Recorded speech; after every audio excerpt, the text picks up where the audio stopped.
So at that media day in Bristol last week, it was written about in the blogosphere, where Pat McAfee was, I would say, confrontational with some of the media there who have covered him, and he felt like he was getting unfair coverage. And then it spun into this thing about journalism. I guess the root of the issue is people want Pat to push back on Aaron Rodgers during his interviews. So let me start with this. What did you make of the whole confrontation at media day? Because you were sitting 2 or 3 seats away from Pat. I believe the panel was Stephen A., and then it was you, and then it was L. Duncan, Mike Greenberg, and McAfee. So you were on the stage, and McAfee gets heated, and there's a back and forth. And what are you thinking in that moment? I think that Pat, we talked, we'd never met in person. And so we spoke prior to, and I think Pat was he was curious about what's this going to be like? And I said, I don't know. It's a chance for people to ask us questions. It's a chance for us to talk about what we're doing, and we'll see. And so the thing about Pat and his show is it reminds me a lot of what me and Russillo and I had back in the day on radio in this sense. That was Ryan, myself, Stanford Steve, right?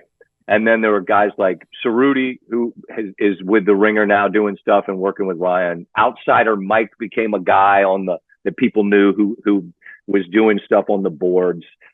Phil, the show killer, was known by anybody on ESPN radio long before we started doing radio with him. Our producer, Ray. What I mean is it was a group of guys, and we had, and gals that were part of our show. It was a show unit, and we weren't an outlaw show, but we clearly weren't the show that the execs got. They never understood what we were, but we knew that the people out there got us.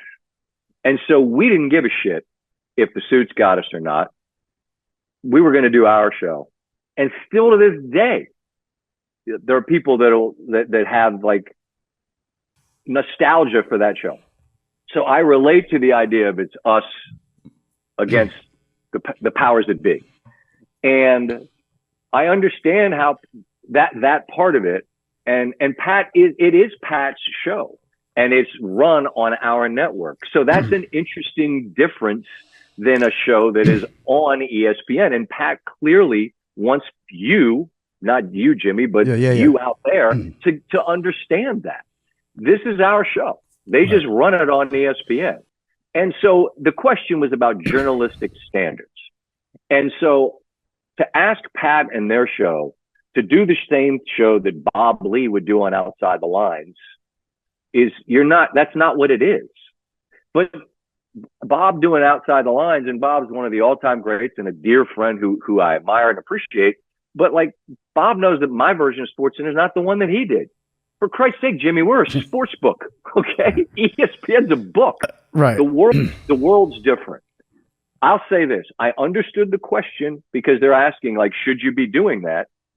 But I understand Pat's reaction because he's like, look, man, we do our show. They run it on ESPN. And I just want to make this clear. Like, Pat's my teammate, and I got his back, and I appreciate him and his guys and how they do what they do. Expecting the same type of sort of tact or approach, I should say, to an interview from that show as you would from Jeremy Schaap or something. Like, I just think it's not the same. They're not the same. And I think what you saw in the group that was up there is us saying, like, it's sort of a bit of a buffet, what we've got, right? In the morning, you got Stephen A., who follows Greeny, who goes into Pat. And that's a big part of what TV has become, daytime TV. And then you got me, and late at night, Elle and Kevin Nagandi, primarily before the games. We're there afterwards. I think it was a way for us to say, here's the buffet. This is what we got. And the beauty of the buffet, I suppose, is you don't have to get any. If that's not for you, go to the next thing in buffet. Does that make sense? And it's not all the same. That's the other part of a buffet. Is there's something that's different for everybody. So I don't know Pat well enough to speak for him, nor would I. He's a grown man who clearly speaks for himself. But I'm pretty sure that he's going to do his show the way he and his guys want to do their show for as long as they do their show. And they're not going to be sort of pushed in a direction to do something that they don't want to do. And I think he is also clear about being reflective about stuff that he thinks he gets wrong. And he said as much. Right. You know, I talked to him afterwards just about in general. I can remember vividly being a guy in my early 40s with Russillo and wanting to fight the world. Right.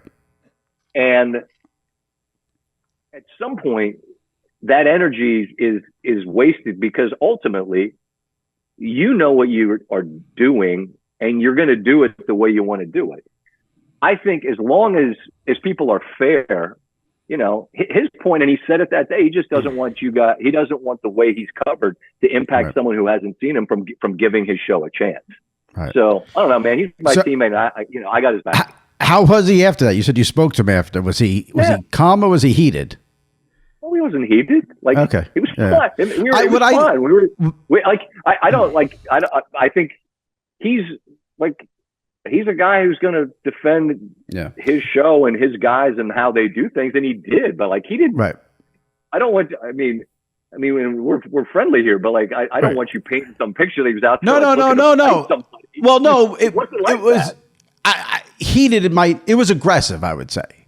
Confrontational. I mean, it was clear he wasn't screaming and yelling, and he wasn't cursing at people, but he was aggravated, I would say, with the journalistic standards, right? And I mean, look, the next day on the show, they clearly referenced that, so it would be fair based on what they did the next day to say that was the question that he was responding to. What I found most interesting was that Pat, when he started to speak, what he was upset about in the beginning and what he said was about the coverage when the deal was made on how people thought he had left to go to ESPN and was hired by ESPN. And it was, no, they're licensing the show. So even like a technicality, so there was a lot of stuff going on. Now, go ahead. No, you go. Because I was going to ask you something different. I think and he alluded to the fact that they created this fan base, that they were an outlaw show. They were their own guys. And then when you come under the ESPN umbrella, then you're going to have to deal with all your people calling you. I mean, I believe he has it on his social media, like sellout. That's Pittsburgh. Sellout. Yeah. Well, that's what you're going to get called by your people when you go under this. But listen, it's beneficial to be on this platform because there is no platform like it in media. And it just as it's beneficial for ESPN to have all those eyeballs and all those passionate fans of Pat and his guys. Yeah. So hopefully that is seen as beneficial from their side for as long as they, want to do it. And we can be teammates, I mean, but I think he's dealing with it from all sides. Right. Because you got your own people that are like, you're a sellout. And he's like, hold on. We're still us. And I think if anything in a year, Jimmy, they've demonstrated they're still them. And again, is that going to be for everybody that has a certain idea of way shows are supposed to go? Maybe not, but it's really simple. If it's not for you, then you don't watch it. Right. It's just, It's 100%. I tell people that every single day. Yep, exactly.